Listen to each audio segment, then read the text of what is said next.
que a gente enfrenta até os dias de hoje. Não deixemos de congregar-nos, como é costume de alguns. Antes, façamos as demonstrações, tanto mais quando vedes que o dia se aproxima. Vamos ler juntos nessa tradução que está aqui? Vamos juntos? Não deixemos de congregar-nos, como é costume de alguns. Antes façamos as demonstrações, e tanto mais quando vedes que o dia se aproxima. Amém? Amém. Irmãos, nós vamos voltar a Hebreus, mas deixa eu tentar explicar para os irmãos 3 fases da igreja do Senhor. A primeira fase é a fase em que a igreja estava totalmente focada em Jesus. Especialmente, vocês vão ler lá em Mateus 16, que Jesus contratou uma pesquisa. Sabia que pesquisa é tão antiga quanto Jesus? E que pesquisa foi essa? Jesus virou para os discípulos e perguntou aos discípulos: o que dizem os homens quem eu sou? Jesus falou: o que estão falando de mim aí na rua, nas esquinas? O que estão dizendo sobre mim? E teve resposta à pesquisa. A resposta diz: uns dizem que o Senhor é Elias, outros dizem que o Senhor é João o Batista, outros dizem que o Senhor é um dos profetas. Mas é impressionante, né? Como é que um líder, qualquer que seja ele, como é que as pessoas olham Jesus de um modo, olham o líder, de modo geral, de um modo diferente, né? Cada um vê Jesus de um modo diferente, né? Jesus não ficou muito satisfeito com aquela resposta e direciona a pergunta para eles. A pesquisa agora é para eles: e vós, quem dizeis que eu sou? E Jesus queria saber quem era Jesus para ele, para aqueles homens que estavam com ele já há tanto tempo já. E Pedro dá uma resposta fantástica. Pedro diz: tu és o Cristo, o Filho do Deus vivo. Irmãos, aquela resposta foi calou tão profundo no coração de Jesus, que Jesus diz: Pedro, não foi você que falou isso não, quem é você, Pedro, para sozinho entender tantas coisas assim? Mas sobre essa declaração, sobre isso que você está afirmando, eu vou edificar a minha igreja, a igreja de Jesus. E digo mais: as portas do inferno jamais prevalecerão contra a igreja. Ali nascia a igreja, irmãos. Ali nascia a igreja de Jesus, né? Sobre essa declaração: tu és o Cristo, o Filho do Deus vivo. Então, irmãos, a igreja, ela inicia o processo de nascimento da igreja. A certidão de nascimento da igreja começa aqui. E começa com Jesus. E tudo aquilo que Jesus veio trazer para nós, seres humanos. A igreja de Jesus é aquela igreja que poderia estar reunido 2 ou 3 em meu nome, eu lá estarei. Então a igreja de Jesus, ela não tinha, vamos dizer assim, aquela estrutura organizacional. A igreja de Jesus não tinha ordem de culto. A igreja de Jesus não tinha instrumentos, não tinha violão, não tinha microfone, não tinha edificação, né? Não tinha nem cadeira. A igreja de Jesus estava onde 2 ou 3 se reuniam em seu nome, né? Então, a igreja de Jesus era uma igreja assim meio cigana. Sabe por quê? Porque Jesus ia andando de cidade em cidade, de vila em vila. E aonde ele encontrasse pessoas, oportunidades, meios, ele parava, ele ensinava, ele pregava, ele curava, ele repreendia. Então, a igreja de Jesus era uma igreja móvel, né? era uma igreja móvel. Era aquela igreja de um servindo ao outro, um se conhecendo ao outro à medida que ele ia andando, à medida que ele ia encontrando as pessoas pelo caminho, à medida que ele via as necessidades das pessoas. Guarda essa palavra, irmãos. Jesus, quando ele via uma necessidade, ele parava para tentar atender as necessidades daquela pessoa, né? Foi assim com a viúva de Naim, né? Aquela mulher que já não tinha o seu marido e agora ia enterrar o seu filho. Qual que era a necessidade daquela mulher, irmãos? Ter o seu filho de volta. E foi isso que Jesus fez. Ou daquele centurião, oficial do exército romano, cuja filha estava prestes a morrer, e ele sabia que a necessidade daquele homem, da sua esposa, de todos, é que ela não morresse. E mesmo quando ela chegou a notícia que ela morreu, ele foi lá para trazer de volta quem havia morrido. Então, irmãos, Jesus era aquele que ia ao encontro das necessidades das pessoas. Jesus, e por isso a igreja também, tende ao encontro das necessidades das pessoas dos nossos dias. Aonde tem um necessitado, irmãos, a igreja tem de se fazer presente. Aconteceu uma catástrofe, como todos os irmãos sabem, lá no Rio Grande do Sul, uma catástrofe mesmo, né? A maior parte das igrejas e dos irmãos das igrejas de Porto Alegre, da grande Porto Alegre, perderam absolutamente tudo. A maior necessidade daquelas pessoas lá é que alguém possa socorrer. Em primeiro lugar, para levar alimento, levar água, remédio, é para levar as pessoas, as que a casa tem condição de limpar suas casas, e depois mobiliar suas casas, mobiliar as igrejas, porque as igrejas perderam tudo. A necessidade da igreja hoje, a igreja cristã no Brasil e no mundo, é socorrer os nossos irmãos lá no Rio Grande do Sul. Essa é a necessidade que eles estão.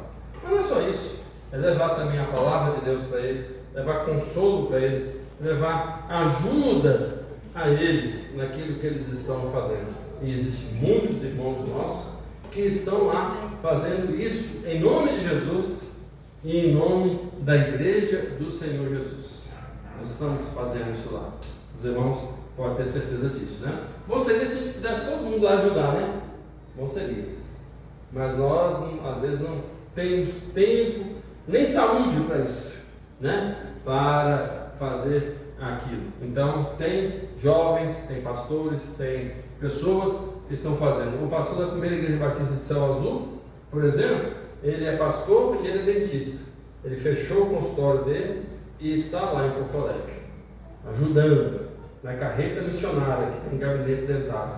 Ele nos disse que ele está trabalhando tanto como ele nunca trabalhou na vida, porque as pessoas estão tão desesperadas que quase batem nele, quase brigam com ele para ele poder restaurar dente, fazer tudo isso que o dentista faz. E ele está lá, trabalhando. Ao mesmo tempo, quando ele não está lá na carreta, ajudando, ele está tirando as pessoas. E ele fechou o consultório dele. Ele é um profissional liberal, porque depende do que ele faz para viver e comer, né? Ele largou tudo e está lá ajudando. Então, irmãos, a igreja é para ir ao encontro do necessitado, aonde o necessitado está, e de acordo com o momento, a crise que a pessoa está enfrentando. Então, a igreja de Jesus, quando começa, a igreja começa assim, irmãos. Começa assim, quase que informal. A igreja começa assim, andando, encontrando, fazendo, acudindo as pessoas. Até porque o próprio líder da igreja, que era Jesus, diz a Bíblia que ele não tinha onde reclinar a cabeça. Então, ele ia levando, percorrendo de vila em vila, nesse estilo. E era tão informal que um dia os discípulos encontraram uma pessoa que eles não conheciam e que estava falando sobre Jesus, mas que eles não conheciam, e perguntaram a Jesus: eles estão fazendo tudo que a gente faz aqui no teu nome. Aí Jesus pegou e disse: quem não é contra mim é por mim. Então, a igreja, ela tinha assim um espírito totalmente informal, né? Aquele estilo assim que foi crescendo, foi multiplicando, as pessoas ouvindo Jesus, as pessoas saindo, anunciando a Jesus, dando testemunho daquilo que Jesus fazia. Uma igreja, irmãos, ela tem que ter essa fase também, de dar testemunho daquilo que Jesus faz, dar um bom testemunho daquilo que Jesus está fazendo na vida de vocês. Lembra da mulher samaritana? Jesus a encontrou ao meio-dia e ele teve um diálogo com ela, coisa que um samaritano não conversava com o judeu, e muito mais um judeu homem como a mulher samaritana. Jesus quebrou todos os protocolos, todos os preconceitos. E aquela mulher era um pouquinho complicada, porque ela já tinha tido 5 maridos, né? E estava vivendo com uma pessoa que já não era nem mais, nem era marido, era um companheiro dela. Numa linguagem dos nossos dias, que tinha uma união estável com ela. E ele estava lá, de papo com Jesus, conversando com Jesus. O que nós cantamos aqui de fluir, vem lá dessa experiência lá de Jesus, que disse para ela que do seu interior podia fluir rios de águas vivas. Então, irmãos, e aquela mulher, sabe aquela mulher, a mulher samaritana, toda complicada socialmente falando, se transformou na primeira missionária. A primeira missionária da Bíblia, daquela igreja de Jesus, era uma mulher toda complicada. A primeira radical que apareceu era aquela mulher, a mulher samaritana. Ela voltou e deu testemunho de tudo que Jesus falou e fez na vida dela. Então, a primeira fase da igreja, irmãos, é uma fase assim muito gostosa, muito bacana, que é essa fase assim de viver o Evangelho na sua simplicidade. Eu gosto muito de tecnologia, acho muito bacana a tecnologia, mas, irmãos, a igreja ela tem que ser um pouquinho mais simples, né? Ela tem de ser assim mais informal, né? A igreja tem que ser um lugar onde a gente chora e é consolado, a gente ri e as pessoas riem conosco, né? A gente divide o pão entre nós, né? Divide tudo que a gente tem entre um com o outro, né? Isso, a igreja de Jesus, irmãos, ela nasce para viver assim. Mas depois tem a segunda fase que a igreja evolui. É a igreja dos apóstolos. Pedro, Tiago, Paulo, né? O próprio Mateus, que nós vamos ler o evangelho dele durante esse mês, foram os apóstolos. Agora Jesus já havia voltado aos céus. E agora, quem vai conduzir a igreja? Quem é o sucessor da igreja? Quem é aquele que vai substituir o pastor dos pastores, que era Jesus? Foram os apóstolos. Os apóstolos, eles tomam agora as rédeas, a liderança da igreja. E agora, a igreja entra na sua segunda fase. E qual que é a segunda fase? É uma fase de se organizar, de tentar se organizar. É bem verdade que eles até erraram e acertaram, mas porque eles eram humanos. Jesus só acertava porque Ele é Deus, Ele é Deus. Agora entra a fase organizacional da igreja. E pior que de cara, a igreja começa também a ter os seus erros. Lembra-se que Judas morreu, suicidado, ele suicidou. E a Bíblia, o Senhor orienta que eles ficassem esperando em Jerusalém para receber todas as orientações como deveriam os próximos passos da vida da igreja sobre a face da terra. E os apóstolos não tiveram muita paciência, não. A primeira coisa que eles fizeram foi tentar escolher um substituto para Judas. Ainda não era a hora, mas sabe esse negócio? Vamos voltar? Vamos escolher? Está precisando? E aí, o que eles fizeram? Tinham pelo menos dois. Eles eram bem batistas, os primeiros primeira igreja. Eles eram bem batistas. Tinha dois. Né? Tinha um tal de Matias e um outro que era considerado o justo. Quem ganhou? Matias. E o que era considerado justo perdeu. Eleição, democracia. Votaram. Na verdade, não foi votação. Lá foi lançar sorte. Né? E assim, irmãos, os irmãos sabem quantas vezes mais Matias aparece na Bíblia? Quantas vezes mais? Quantas vezes, irmãos? 0 vezes. 0 vezes. Matias foi uma escolha carnal, humana, da impaciência, da ansiedade, de tudo aquilo que a gente é no fundo. Então, a igreja é um lugar que tem que ter paciência.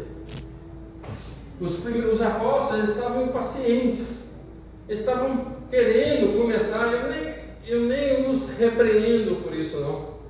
Mas eles estavam com tanta vontade de começar que eles já começaram errando.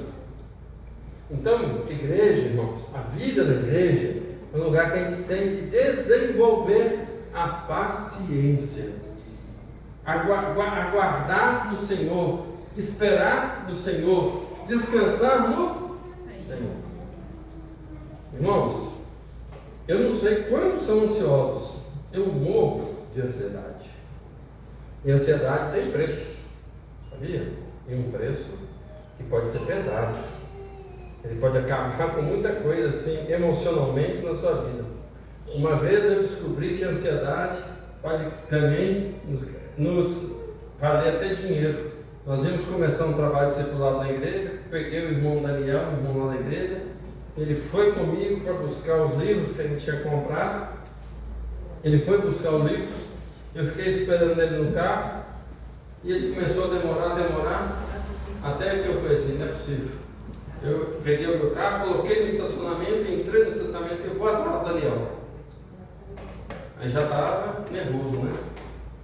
Aí subi na escada, enquanto ele voltando, mas o que foi, Daniel? Que você demorou tanto? Ah, eu encontrei o pastor tal, a gente conversou, tal. E aí eu, que estava todo nervoso, todo afobado, todo ansioso, já estava colocando meu irmãozinho chateado. Aí eu descemos junto e fui pagar o estacionamento, sem necessidade. Ansiedade tem preço. Ansiedade cobra de você. Um estacionamento é barato, pouco tempo. Mas tem outras coisas que a ansiedade pode levar de você. Como o seu estômago, né? Você pode queimar um pouco dos seus neurônios.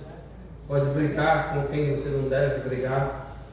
Pode ser ríspido com quem você não deve ser ríspido, né? Ansiedade cobra e às vezes cobra caro.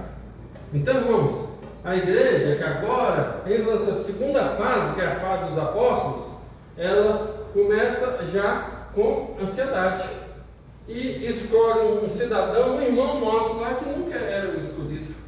Na verdade foi Paulo, né? Que Deus tinha escolhido era Paulo.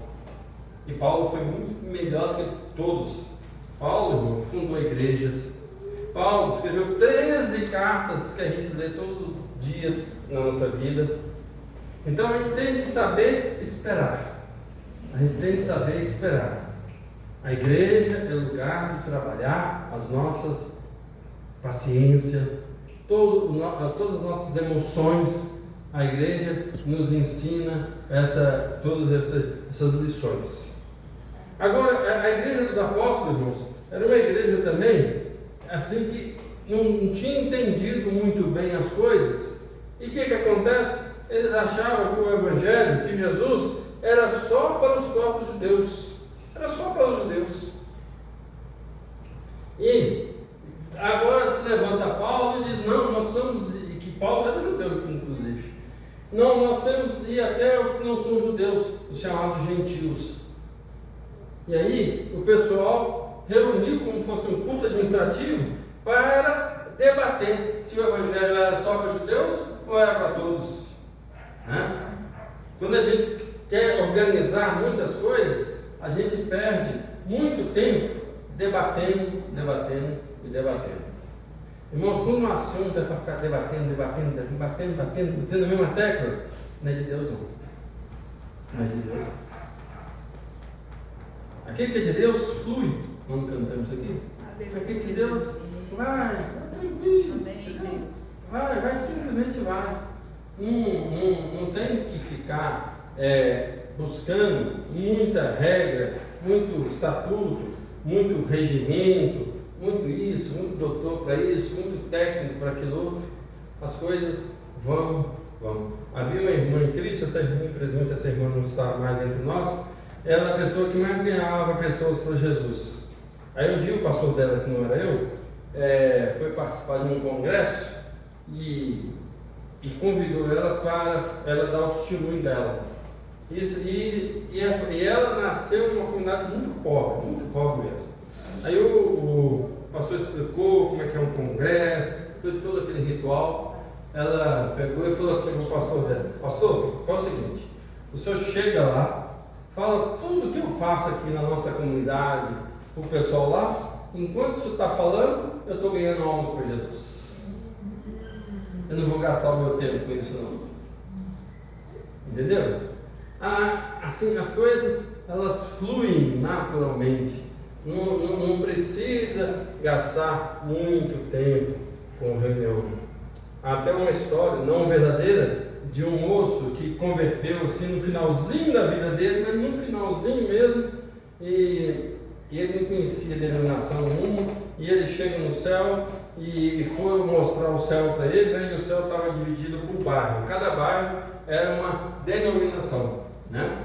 E ele passou assim no bairro onde o pessoal estava todo mundo assim adorando a Deus, mas ninguém comia carne, aquele lugar assim que as pessoas tinham alguns problemas com carne de porco. Ele perguntou: mas por que tem isso aqui? Aqui são os adventistas que estão aqui, eles não comem carne de porco, tem uma cheia de questãozinha. Aí andou assim, aí viu um pessoal lá muito alegre, cantando, pulando, feliz da vida. Aí perguntou: quem são esses aqui? Esses aqui são assembleianos. Mas fala baixinho, porque eu sempre leio esses aqui, penso que só eles é que estão aqui no céu, mas ninguém. Porque a Assembleia de Deus é assim, sabe? Pensa que só a Assembleia de Deus é que é salvo. Não tem salvação fora da Assembleia de Deus não. Aí passou num outro bairro e viu um pessoal todo reunido, discutindo, e falou: e eles são os batistas. Eles chegaram aqui, eles não param de reunir para fazer projetos. Entendeu? Então, irmãos, a gente não tem de ser nenhuma coisa nem outra. A gente tem que deixar naturalmente fluir o Espírito Santo. Amém?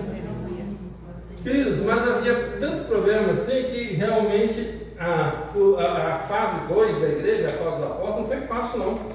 Porque havia muitas viúvas. E as viúvas que não eram do povo judeu não estavam recebendo assistência. Tipo cesta básica. Só as viúvas judaicas estavam recebendo tipo de cesta básica. Aí reuniram, tá vendo?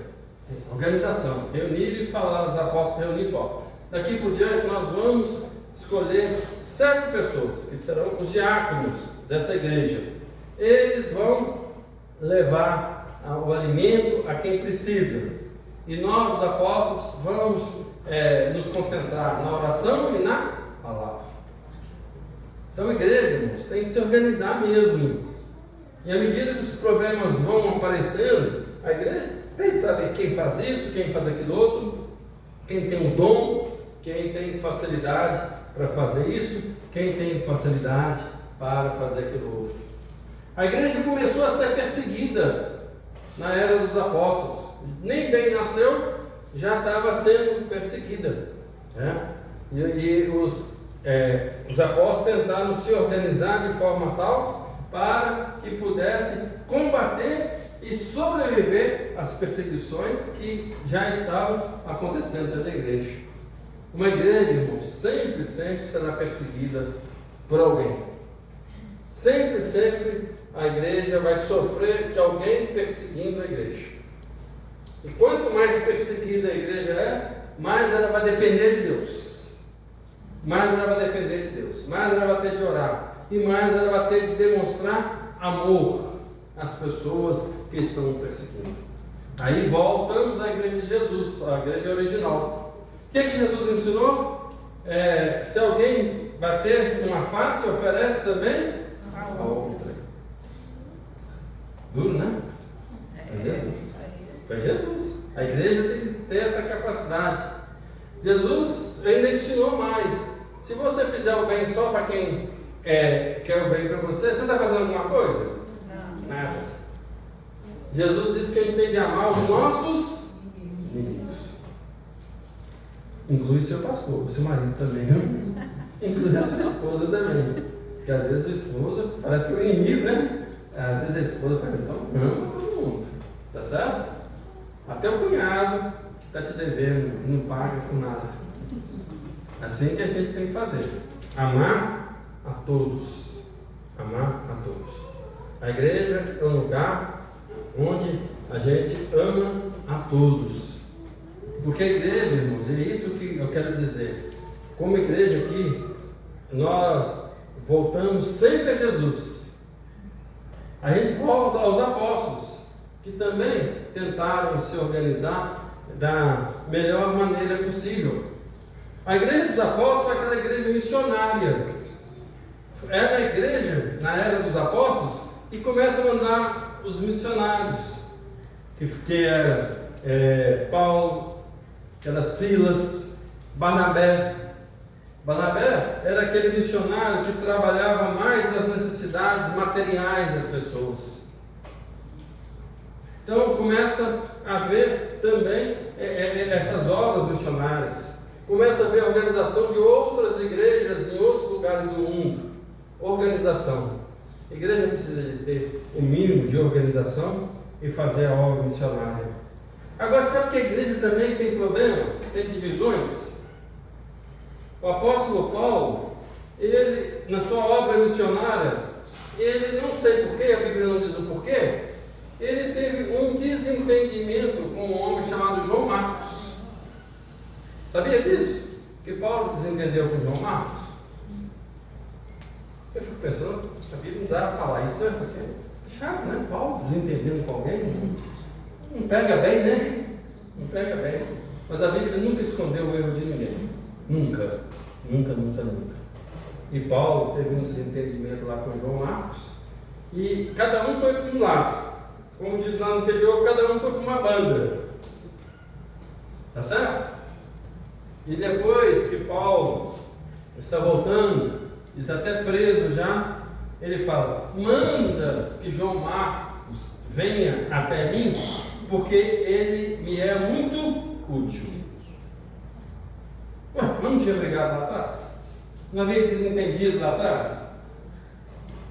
Mas acho que Paulo caiu em si e disse: olha, talvez você estava errado, talvez João Marcos está errado, e fala o que para voltar, eu estou com saudade dele.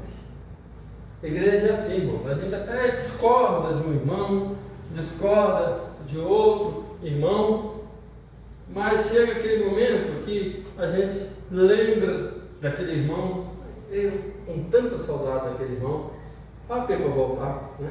Fala para ele estar aqui de novo com a gente, participando da igreja. A gente é humano, irmãos, a gente até pode desentender num determinado momento da história, da vida da gente, uma posição da gente, mas a gente tem de reconciliar. A igreja é o lugar da reconciliação. A igreja é o lugar, como diz a Bíblia, no que depender de vós, tendes paz com todos. A igreja é o lugar de paz. Eu não sei se eu já contei para vocês, eu fui 5 anos pastor de uma igreja lá no Nordeste. Até hoje eu tenho saudade dessa igreja. Isso já passaram 40 anos. Até hoje eu tenho saudade daqueles irmãos. E eu sei que eles têm saudade de mim mesmo. E passaram 40 anos, mas eu estava lá, no penúltimo domingo que eu estava lá, um irmão da igreja, muito encrenquinha, me chamou para eu almoçar com ele. Eu falei, vou almoçar. Então foi eu, minha esposa, eu só tinha 2 filhos na época, a gente foi lá almoçar com eles. E nós fomos almoçando, antes de almoçar, ele vira assim para mim, o senhor está indo embora, né, pastor? Eu falei, estou. O senhor está indo embora, ficou 5 anos aqui, mas o senhor deixou muito a desejar, viu, aqui nessa igreja. Eu falei, puxa vida, viu? Depois de 5 anos, eu estava na casa dele, no sofá dele, o que eu podia fazer, né? Nada, né? Eu falei, só assim, irmão, se você pensa assim, a maioria da igreja não pensa não, mas tudo bem. Assim que você pensa, não há mais tempo da gente fazer mais nada. Só falta uma semana para eu ir embora. E fui embora, eu não briguei com ele, não fiz nada. Eu fiquei 4 anos sem voltar naquela igreja, 4 anos. Depois de 4 anos eu voltei àquela igreja, lembro como fosse hoje. 4 anos depois eu voltei. E os irmãos lá são muito carinhosos, fizeram assim uma escala para que eu tomasse café, almoçasse e jantasse na casa de cada um, tá certo? E assim eu cumpri aquele calendário bacana, né? E a irmã que fez o calendário, a irmã Elizabeth, pastor, tem um problema. Domingo está escalado aqui na casa do irmão tal. O tal que falou que foi. O senhor vai lá? Eu não vou, não tem problema nenhum, não. Vou sim. Não guardo raiva de ninguém não. E fui. Cheguei lá, ele me sentou no mesmo sofá. Eu falei, agora vem, né? Eu falei, pastor, isso aqui é o livro que eu estou escrevendo, livro da minha vida. E entre tanta coisa que eu já passei, eu tenho um capítulo dos pastores da minha vida. E dos pastores da minha vida, o senhor foi o melhor de todos. 4 anos depois. Entendeu? Agora, se eu ficasse brincando com ele lá, eu acho que eu ia entrar no livro dele com o pior de todos, né? Mas ele tem como o melhor de todos. Glória a Deus por isso, né? Então, irmãos, a igreja é lugar da gente fazer uma coisa, falar o que não deve, pensar o que não deve, e depois a maturidade chega, o tempo chega, e a gente revê alguma coisa que fez. Como Paulo, que manda chamar João Marcos, que para ele era muito importante. Última fase da igreja é quando a igreja está sob a égide do Espírito Santo. Quando Jesus volta, ele não fala assim: recebereis o poder por virtude do Espírito Santo, que há de cair sobre vós, e ser-me-eis minhas testemunhas, tanto em Jerusalém, Judéia e Samaria, até os confins da terra. Chega um momento, irmãos, que o apóstolo já não está mais assim, querendo pensar só em estrutura, questão de judeu, gentio, questão de quem recebe cesta básica, quem não recebe cesta básica, se era para ficar em Jerusalém, se era para se espalhar, e agora é a igreja que vai ser guiada pelo Espírito Santo. E se você ler o livro de Atos dos Apóstolos, você vai ver, irmãos, a maravilha que a igreja se tornou em todo o mundo conhecido da sua época. As pessoas começaram a se converter, a centenas, aos milhares. A obra do Senhor começou a crescer de uma forma fantástica sobre a face da terra. Diz a Bíblia que o Evangelho alvoroçou o mundo, colocou o mundo de cabeça para baixo, porque agora era o Espírito Santo que estava na frente do trabalho. Voltando a Jesus, sempre, voltando ao mínimo de organização, que sempre tem de ter, mas agora no fluir do Espírito, né? No trabalho do Espírito. Agora não tinha mais judeu, agora não tinha mais grego, agora não tinha mais gentios, agora era o Evangelho para toda a criatura. Sabia que Pedro e Paulo não se batiam muito bem também, não? Pedro era muito voltado ao judaísmo e Paulo era dos não-judeus. Mas depois que o Espírito trabalhou na vida deles, eles agora começam a andar juntos, como deve todo líder andar. Eles agora sofrem juntos o primeiro martírio, que foi o martírio de Estevão. Estevão foi martirizado, foi morto, apedrejado. Agora a igreja não está mais preocupada com tanta organização, de quem é ou não é judeu, de quem esteve com Jesus, de quem não é Jesus, de quem é apóstolo, de quem não é apóstolo. Agora, o que vale é pensar no sacrifício de Jesus. Agora, o que vale é pensar no sacrifício de Estevão, que foi apedrejado até a morte. O que vale é a alma dos perdidos, é a vida dos perdidos. O que vale é um ficar pertinho do outro, porque a perseguição era grande. O Império Romano fazia, acontecia, e agora é a hora de estarem juntos, porque a igreja é lugar de estarmos juntos, e vivermos juntos, alegrarmos juntos, sofrermos juntos na presença do Senhor. Olha, irmãos, a igreja, quando ela esteve debaixo da égide do Espírito, do comando do Espírito, a igreja, ela foi muito longe. Ela chegou, por exemplo, na cidade de Corinto, que era uma cidade terrível, uma cidade de prostituição à luz do dia, uma cidade em que as pessoas tinham as maiores maldades, havia os relacionamentos mais promíscuos que pudessem existir. E a igreja chega ali para organizar aquela sociedade toda promíscua, toda pecaminosa, toda voltada para tudo, menos para Deus, menos para a graça do Senhor Jesus, a misericórdia do Senhor Jesus. Deus muda Corinto, Deus muda Éfeso, Deus vai mudando cada cidade com a presença da igreja. E eu encerro dizendo, irmãos, aonde a igreja está presente, a igreja faz diferença. Agora voltando ao texto inicial. Por isso que a gente não deve deixar de congregar, irmãos. Por isso que a gente não pode deixar de congregar. E desde lá de trás, alguns já tinham o costume de não congregar. Quando a gente não está na igreja, quando a gente está congregando, quando a igreja está junto, é ser rebanho, é ser povo de Deus, é ser corpo de Deus, é ser lavoura de Deus. Quando a gente deixa de congregar, a gente está perdendo, irmãos. A gente está perdendo. A igreja, desde lá de trás, tinha aqueles que vinham e iam, vinham e iam. Por isso que a gente não deve fazer o costume de perder esse espírito de estarmos congregando uns com os outros, juntos uns com os outros. É muito bom, irmãos, a gente estar junto. E quando a gente está aqui, a gente tem que fazer a demonstração. A demonstração não é ficar xingando o outro, não é levando o outro para o cantinho, para um gabinete. A demonstração é a gente estar incentivando os outros. A igreja é lugar que a gente incentiva uns aos outros. A igreja também é lugar que quando você percebe que a pessoa está fraca, você vai ajudar a pessoa a sair, a encontrar forças e sair daquele buraco que ele entrou na vida. A demonstrar é sempre assim. E você chama assim, irmã, eu estou te achando triste. Irmã, eu estou te achando abatida. Irmão, você não tem vindo aqui. Está acontecendo alguma coisa? Em que eu posso ajudar? Em que eu posso ser útil?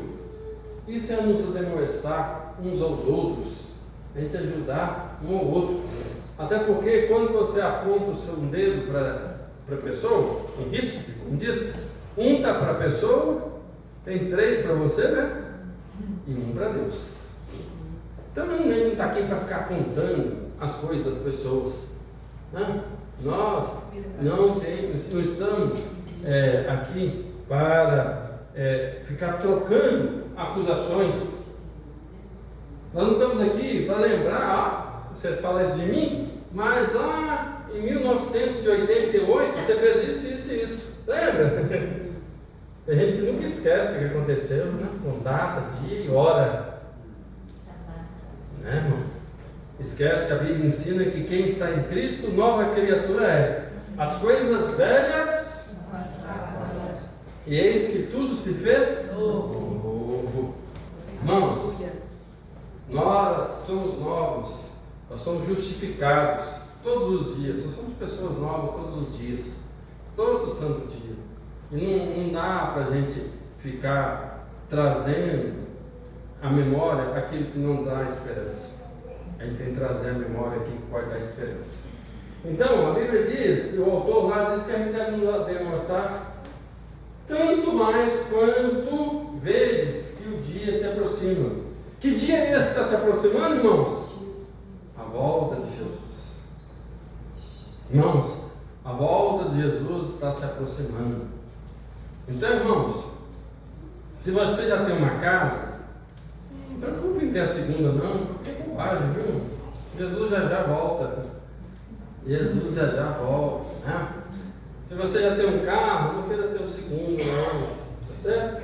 Se você anda de bicicleta, não precisa andar de moto, não, fica na bicicleta mesmo, até mais seguro do que a motocicleta, tá certo? Se o emprego está te dando pão de cada dia, fica com esse pão de cada dia aí, porque pode ser que o outro emprego não vai te dar nem o pão, pouco tempo depois que você estiver lá. Queridos, a gente tem que saber que um dia Jesus vai voltar. E o que a gente fizer, é ter que fazer para o reino. O que a gente fizer, é fazer para o Senhor. Até porque, diz a Bíblia, que buscar em primeiro lugar o reino de Deus e a sua justiça, que as demais coisas vos serão acrescentadas. À medida que a gente busca o Senhor, à medida que a gente busca a presença do Senhor, as demais coisas são acrescentadas. Às vezes, quando a gente divide o que a gente tem para a glória do Senhor, a gente vai sendo acrescentado. Tem um colega meu que já veio aqui fazendo trabalho com as crianças, o Xandal. O Xandal trabalhou comigo muitos anos com crianças lá no Planalto. Muitos anos. O Xandal é um cara assim que ele chega e em 2 minutos ele já bagunçou tudo, já está alegre, fazendo uma confusão danada. E ele tem um trabalho que ele faz com uma equipe que se reúne todo ano lá na cidade de Poços de Caldas, e eles fazem um trabalho muito bonito de maturidade espiritual. E ele sempre trabalhou com criança, dele, a esposa sempre trabalhou com criança. E o Xandal aprendeu, depois pode conversar com a minha esposa, aprendeu a fazer uma farofa, que é a farofa mais simples, mais barata e mais gostosa que existe. Ele aprendeu a fazer essa farofa. E ele foi por esse encontro e levou essa farofa que ele aprendeu. Lá na igreja de farofa todo mundo sabe. Ele aprendeu a fazer isso. E na hora do almoço, lá no sul de Minas, não tem esse negócio de farofa, é sul de Minas, não tem esse negócio de farofa. E o encontro tinha gente do Brasil todo, especialmente da Bahia. O que o baiano mais gosta, irmãos? Farofa. Então, o Xandal pegava assim, é fato, a vasilha que ele levava assim e ficava distribuindo farofa, especialmente para os baianos. Aí uma família lá gostou tanto da farofa, gostou tanto da atitude dele de dividir a farofa, que falou assim: Xandal, no próximo ano, antes de vir para cá, você vai lá para minha casa, tem uma casa de praia na Bahia, vai lá. E Xandal foi. Irmãos, agora me fugiu o nome, mas sabe uma praia muito chique que tem na Bahia, tem até negócio de tênis, pessoal, é uma sede de tênis mundial. Assim, irmãos, só vai gente que é milionário ou bilionário. Quando o Xandal chegou lá, viu a casa da irmã, que deixou para ele ficar lá na praia, que ele ficou, eu falei: não acredito. Tudo isso por causa de uma farofa. Tudo isso por causa de uma farofa. Entendeu, irmãos? Irmãos, quando a gente divide as coisas que a gente tem, as portas se abrem para a vida da gente. As portas se abrem. Igreja, irmãos, é para a gente